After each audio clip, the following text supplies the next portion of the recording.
All right, folks, good morning. We are at the Alaska State Recreation Site known as Fielding Lake, the Fielding Lake State Recreation Site. It is technically a campground. There's just a few spots, and they're just parking spots. So this is going to be a really quick walkthrough. The main focus of this campground is, of course, Fielding Lake. It's got burbot, it's got lake trout, it's got Arctic grayling, none of which we went for. We could have. It was fairly windy. Wind was blowing in our faces, and we don't have a boat here. So we actually kept our fishing poles sheathed, as it were, and we just kind of enjoyed the evening last night. We'll be on our way this morning. So for us, it was just a parking spot, a place to stay the night as we're making our way around Alaska here. But it is a very nice spot to spend a few extra days. Like I said, if you just have an RV, if you don't have a boat, this might not be the spot to linger. It is beautiful. It is somewhat unique. We're in Alaska's big sky country, if you will. I'll show you a couple videos of that, just a couple shots of that here pretty quick. But there's just not a whole lot to do here, folks.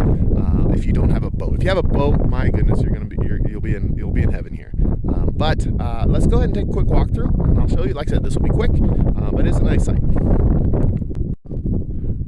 All right, so again, we are up here in this Fielding Lake State Recreation Park site.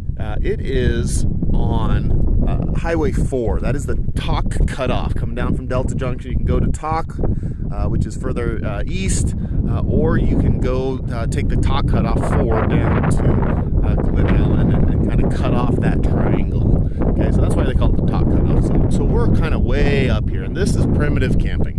Okay, it is a site. It is a place to park. You're not technically boondocking here. Okay, it is an RV park, but you might as well be. The only service here is a restroom. There is no water. There is no latrine. I'm sorry, there is a latrine. Okay, there's no water. There's certainly no electric, and you're way out here. Like I said, this is in Alaska's big sky country, right? This area gets some nasty, serious winters, and you can see that because there's no trees. Okay. On the hill over there, kind of on the shaded from the north side, there's a few trees that are eking out their survival. But the rest of this is just tundra. Okay. The other thing to know about this site is this is about a mile off Highway 4.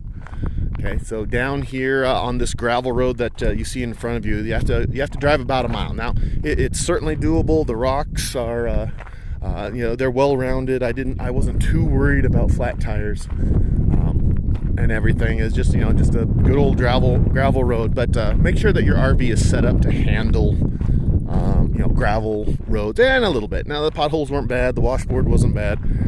So certainly doable. Make sure you have your spare. And then just take it easy.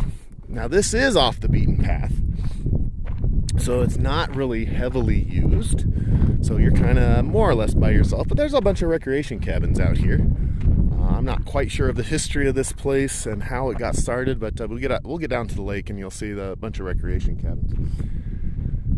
All right, so the fees for here, $5 per day or $10 for parking overnight. Now notice they say parking overnight. They don't even really call it camping here, right?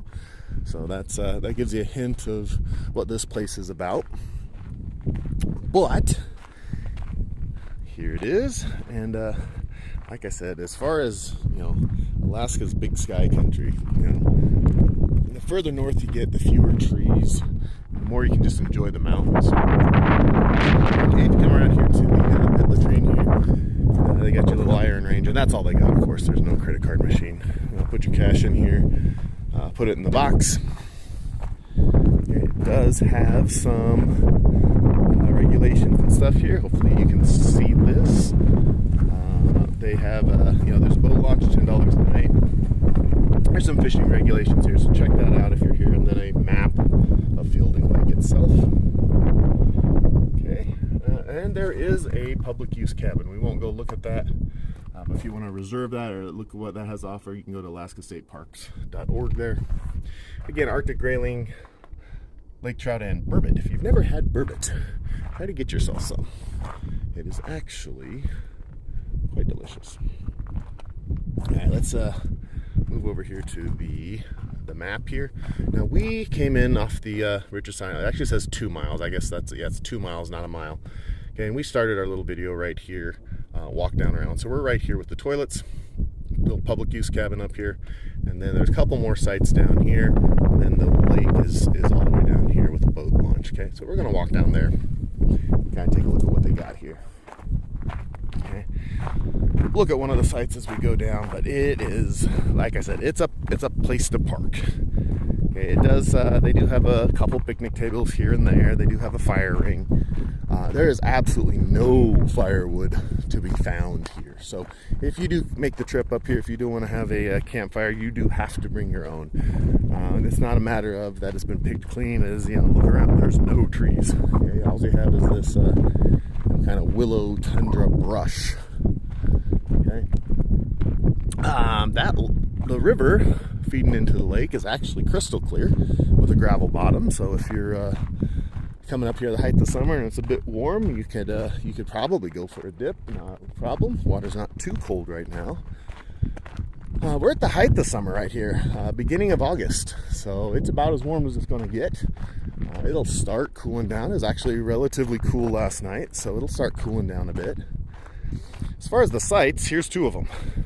Okay, there's two sites technically right here. One, I don't know what their numbers are, 7 and 10 or 7 and 8, whatever. But basically just a wide spot in the road. And if you pop through the brush here, there'll be a fire ring and a picnic table back here. And that's what you got.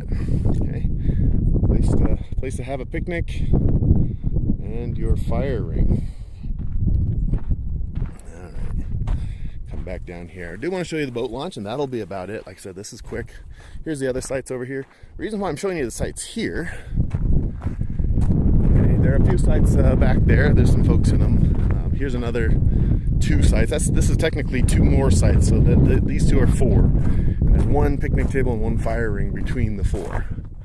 Between the 2, so there's 2 total. So like I said, this is not a heavy camping. I will say that if you have a little bit longer vehicle, and ours qualifies, if you're looking down here, you see these gouges in the road. Okay, if you have a longer hind end, you might gouge yourself out here. Okay, that is this video. I don't know if you can see that. Come here from the side here, but this little dip in the road is actually a lot more severe than I'm looking at the screen here as I'm filming this, and it's a lot more severe than the screen seems to show. And by proof of that, you see these gouges here. That's people's hind end. I pulled up here with my RV. I've got a little bit of overhang in the back. My butt hangs out a bit. Sorry about that. My butt hangs out a bit here, and so when I got up here, I saw these gouges in the dirt. And I went, maybe you don't want to do that, because what happens is you'll come down in here, your front tires will hit here and start climbing back up. And then if you got an overhanging butt, then you might scrape, and then people coming out do the same thing. So if you've got a longer vehicle, if you're towing a small boat, you're fine, right? It's articulated, it'll go just fine. But if you've got a longer vehicle, longer RV, you can still use the sites back there, but I wouldn't drive your way all the way back in here. You'll gouge out your back, bust up your tanks that are in the back, whatever. Okay, off here to the right, there's another couple more sites back there, but again, there's this washout right here. Okay, if you got a little camper, you'll bounce around a lot, but I suppose you'll probably make it. Again, I don't know how well the video is showing, but I certainly didn't drive back up in there. There's a couple more sites, a couple more picnic tables in the ring, and then there's a property boundary line right about there, little flags there. From what I can tell, people don't live here full time. They're recreational cabins.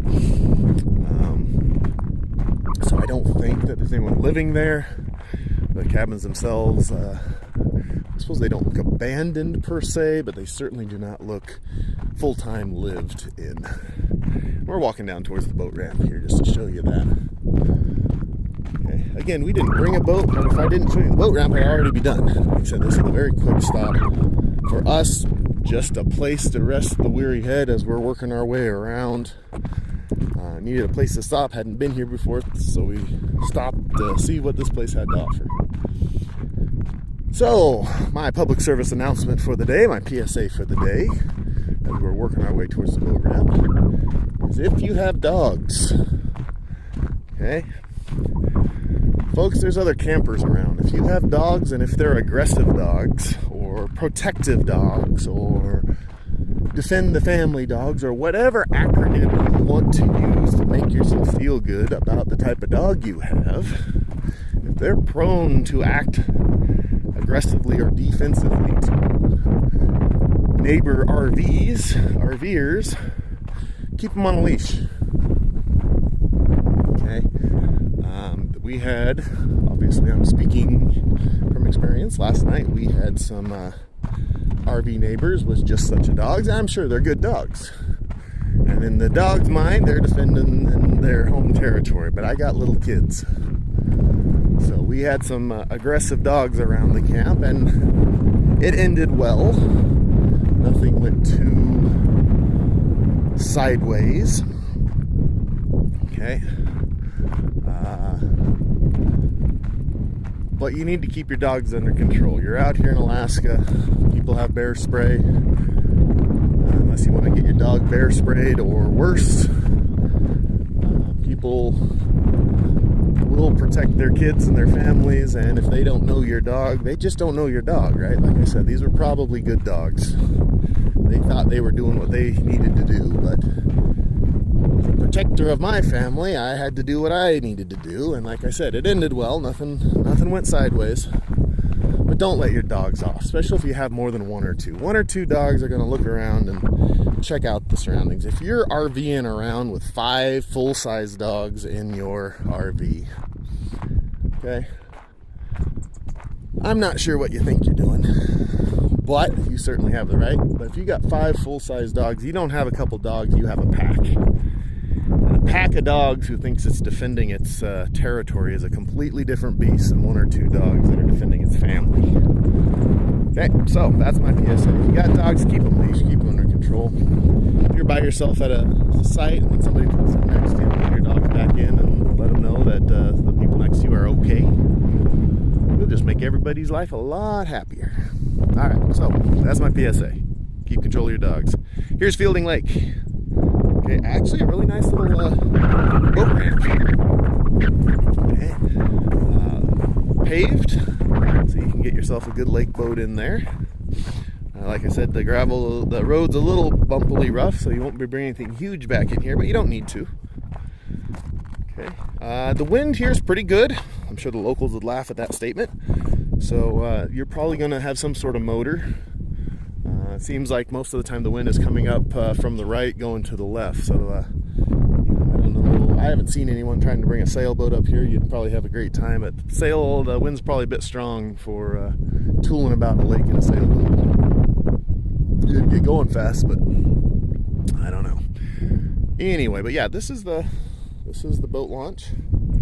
Very nice little launch to go out there. And again, they got burbot, grayling, and trout out there, so it is just gorgeous. Okay, got some people leave their boats full time. Then you see, I don't know if you can see in the video, but I'll see if I can zoom in on this a little bit. On that far shore over there, you got all these little, I mean, from here they look like houses. I can't imagine that they're full-time houses, though. I don't see any cars. Got out of control there. Alright, I don't see any cars. I think they're recreational cabins. I don't know. But if you come out here, obviously that side over there has a lot of people. So be respectful of other people's property. Other than that, that's about it. I'm not even going to do a summary shot. This will be it. It is a place to park. I will probably bring a boat back up here sometime in the future. I'm talking years in the future because, we live down on the Kenai. So this is up here a ways for us, but it does look like a lovely spot. Hunting out here, I'll have to look up the regs as far as what you need to do to hunt, but there's caribou and moose, so Where there's caribou, moose, there's also bear, so you're in bear country. But you know, the hunting is probably pretty good out here, like it is most places in Alaska. Especially the further away you get from the city centers, and you are pretty far away from the city centers here.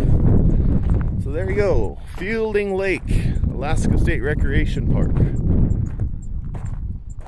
I will see you in the next video. Have a great day.